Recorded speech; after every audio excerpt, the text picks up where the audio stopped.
Hey, do you guys remember Five Nights at Freddy's? Dark Bleatings, everyone!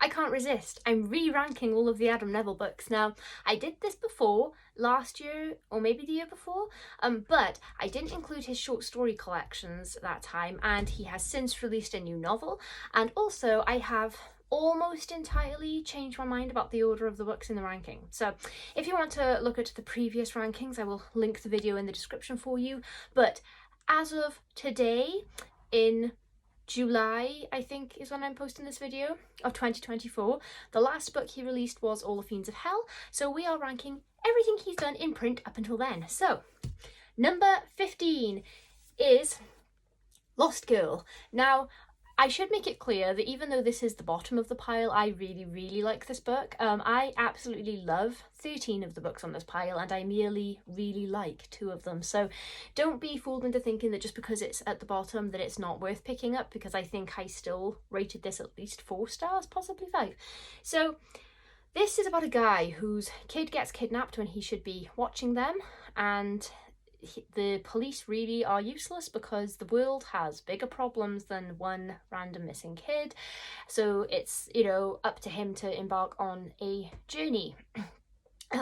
This is sort of an eco-horror. It's set a couple of decades in the future when climate change is really starting to wear us down a little bit.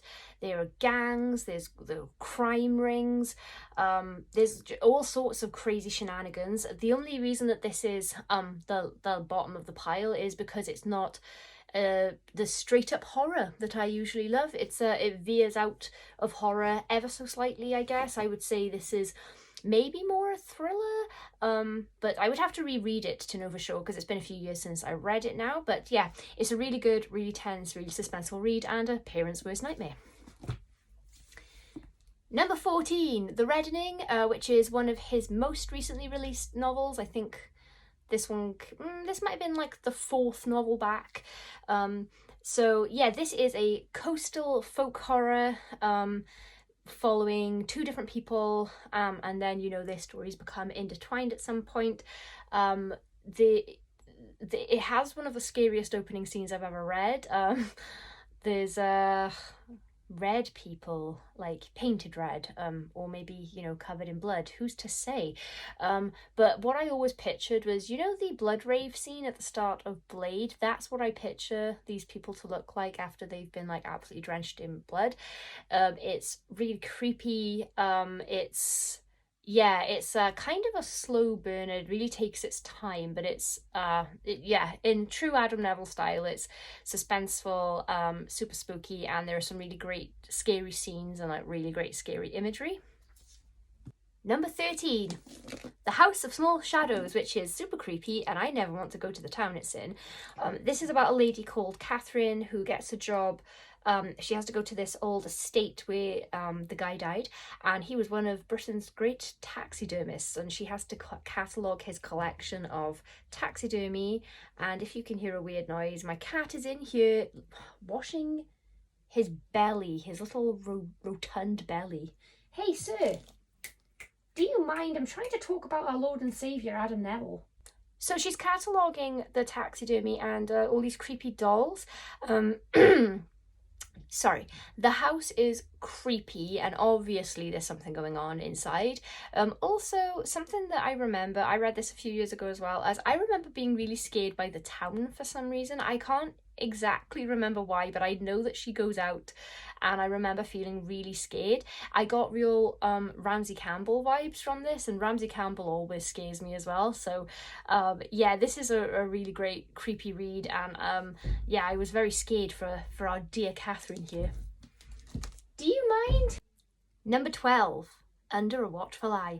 This is about a guy called Seb who's being watched, stalked if you will, by something in his town, and I don't know how much to say about this one because I just feel like everything is a spoiler with an Adam Nevill book if you reveal any of like the plot points.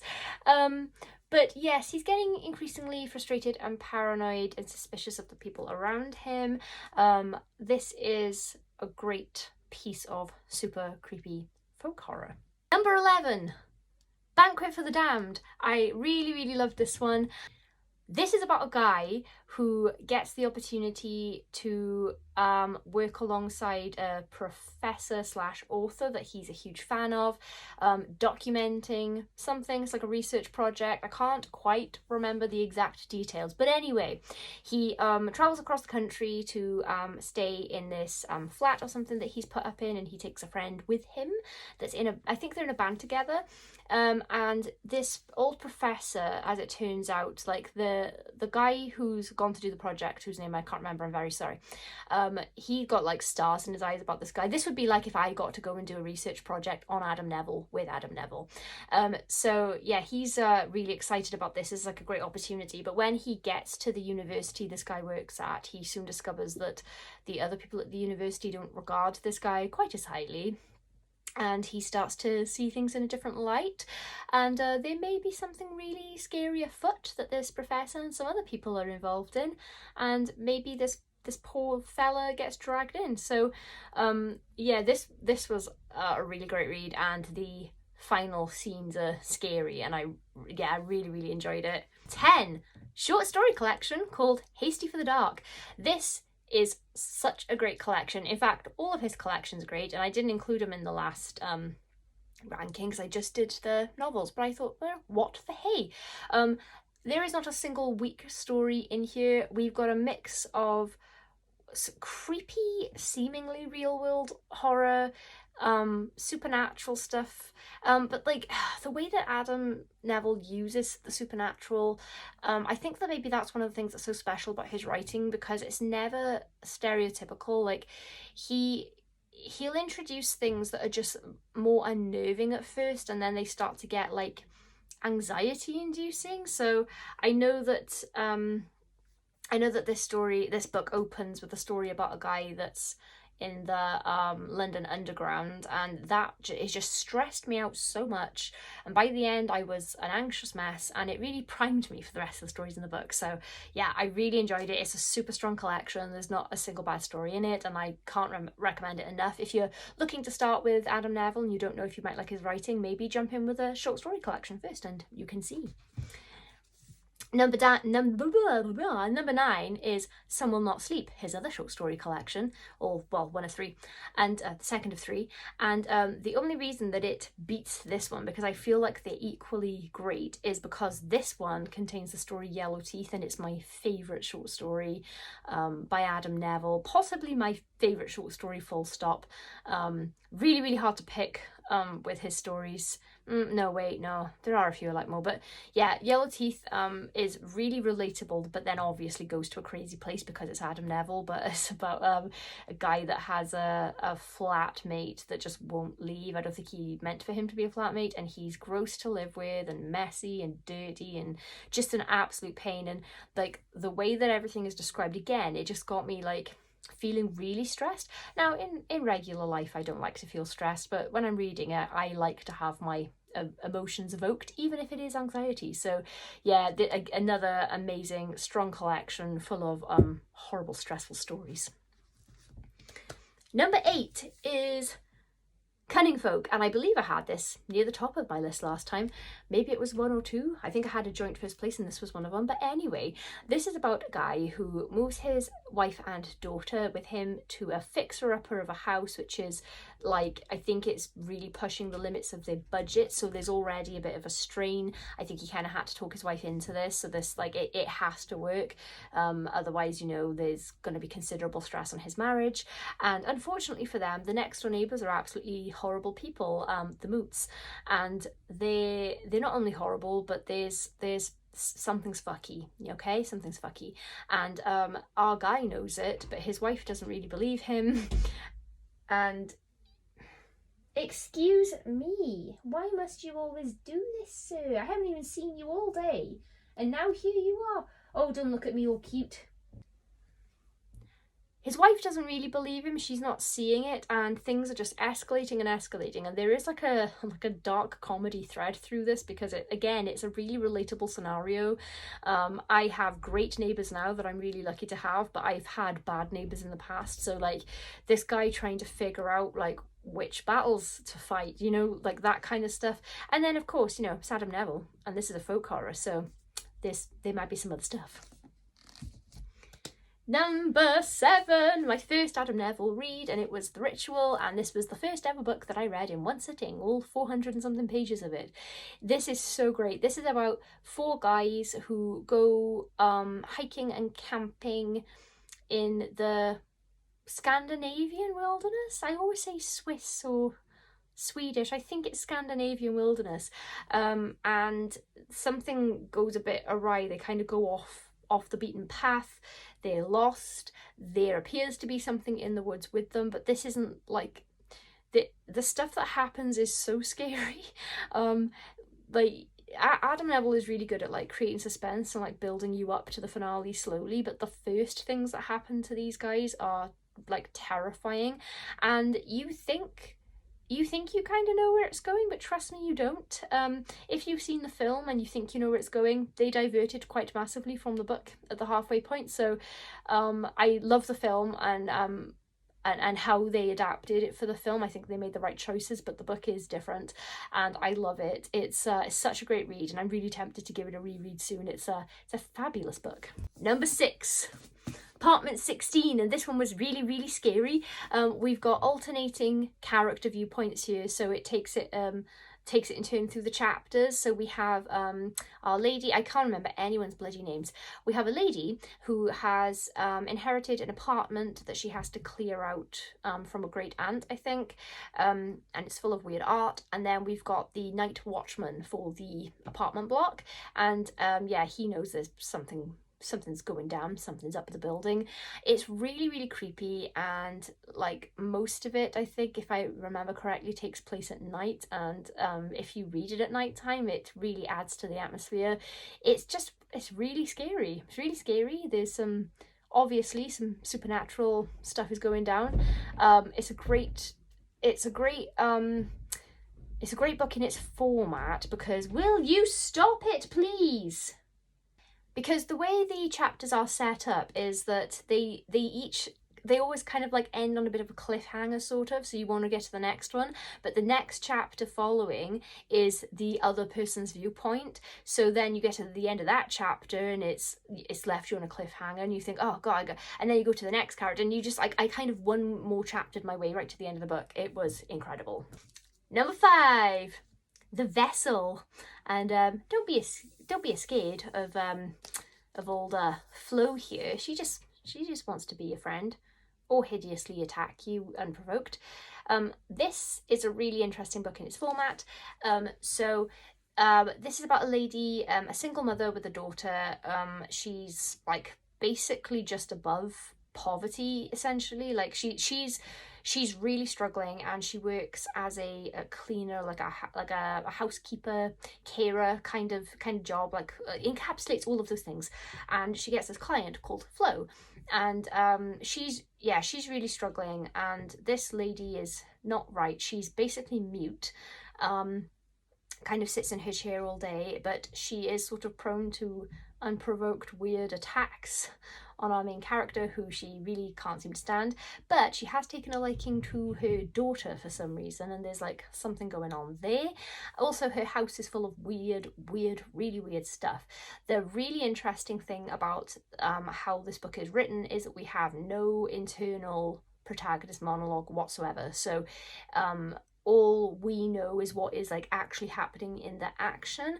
And I don't know if I've ever read a novel written like this before, because usually like 70% of any given novel is inside the mind of the protagonist, so we can identify usually with flawed protagonists pretty easily because we're in their minds, so we're getting like the first-hand information of how they're feeling. But he doesn't use that at all here, and I think it really paid off as sort of like an experiment in his writing style, because I was still able to infer a lot of stuff about what was going on with Flo.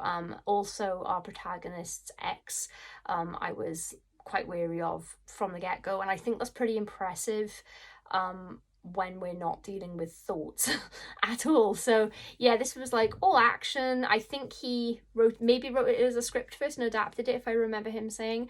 But yeah, it really works for me, and I thought that the story was like super scary and sort of contained in one place, which I really like. Number 4, Last Days. This is about the Temple of the Last Days, I think that's what the cult's called. So we have sort of a guerrilla filmmaker, documentary filmmaker called Kyle, who is commissioned to produce a documentary on this cult, and the person paying him is Richie Rich and weird and mysterious. So he and his filmmaking partner go off researching the cult and trying to track down past members and visiting locations and stuff. And this book is terrifying. There are scenes in this that still keep me up at night if I think about them. I was reading this at night, I couldn't go to bed because I was afraid I was going to have a nightmare about a particular scene which takes place in a bedroom, and it's super scary. Oh, right, you need cats are going to be the death of me. Alright, number 3. It's the other short story collection, Weird and Other Derelictions. Now, I absolutely adore this, and there's nothing else like it. I've never come across anything else like it. He experimented with his writing style again here, and I think it just paid off in such a massive way, and I really can't talk this book up enough. Like, reviews on it are kind of split. Like, there are some people that just kind of don't get it, or they get it but they just don't like it, and then there are other people like me that are just like just emphatic about it. So what I will say is, if you're someone who enjoys writing, if you're on any sort of creative writing course or English course or anything, or you just do it in your own time, this is a masterclass on how to set suspense and how to describe locations. There are no characters in this book. This short story collection is full of stories where there are no characters, and we're sort of visiting a scene after some sort of event has happened. So for example, I think it opens with a story on a boat, and it feels like we're like walking down the corridors and we've arrived in the wake of something, like an abandoned ship. It's really scary, like how he managed to create such, don't know how he managed to make this so scary when all he's doing is describing scenes, like not just scenes, just locations, how things look, because normally I don't care about detailed descriptions of a terrain, but it was really unsettling and unnerving and really creepy, and it just gets your mind like working over like the little details and clues, like as you're trying to figure out like what has just happened. And I think it made me scared because the way that the stories are written, they like, it puts you, it's like I guess it kind of uses like a second person perspective. It like kind of puts you in the scene, so you feel like you just wandered in somewhere where something horrible has just happened, like the ground is still warm or whatever, from the thing. So it's really scary, and I absolutely loved it. This is a masterpiece in my opinion. Number 2, this was ranked lower before, but I've changed my mind because since reading it, this is the book that I have thought the second most about, and it's No One Gets Out Alive. Now, I'm not going to talk about it too much here because in my original ranking video, I think I went off on something like a 12-minute tangent about this book. So if you'd like to hear my more detailed thoughts, the video is linked in the description for you if you'd like to check it out. But yeah, this is horrific, this book. It's about a young woman who is, living payday to payday. She does agency work, so the hours aren't guaranteed and the money's crap, and she takes an apartment in this sort of like shared block of flats. The landlord seems really dodgy initially, but she sort of feels a bit backed into a corner, like it's the only place she can afford. So she signs the lease and then immediately realizes it was a mistake and she wants out. And the thing that's really horrifying about this is that she's making, besides the first decision to move in, where she kind of goes against her instincts, she's making every move that she can to rectify her situation and put herself into better circumstances, but she keeps having doors slammed in her face. So it's like, it's not one of those frustrating stories where you're just like, oh well, why doesn't she just call so-and-so, or why doesn't she just walk out the building and not go back? She's making all of like the logical decisions, but there are things working against her. We've got this really creepy sort of haunting kind of like supernatural element going, but that's like the half of it. The landlords are really frightening. Adam Nevill really captured what I think it would feel like to be a young woman trapped in an apartment block where you are afraid for the safety of yourself and the other women, because it's female residents only, and these guys seem dangerous potentially, and they're very imposing. Obviously they've got a key to your room, so it was so it was just terrifying on a number of levels, and yeah, I really can't rate this one highly enough. This is like a 10 out of 5 for me. So the number one spot, of course, and I lent my copy out, so I can't show you my nice physical copy, but here it is. It's All the Fiends of Hell, which is his most recent novel, and it's, I think, the scariest book I've ever read. I'm pretty sure. We have Carl, who's sick. One night he's sort of hallucinating because he's had like this virus and he's been really poorly, and there's a red light in the sky, the bells, the sound of bells, and when he gets up the next day, he finds that his entire neighborhood, like town, is completely deserted of other people. All the front doors are just wide open, as if everyone just walked outside in the middle of the night and vanished, which they have. And then, so we've got that, we're wondering what the heck happened, where everyone is, if they're coming back, like why they're gone, where they're gone.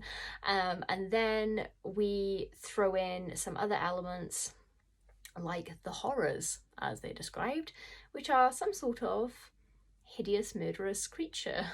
And they're absolutely terrifying. And I was just so scared when they were introduced.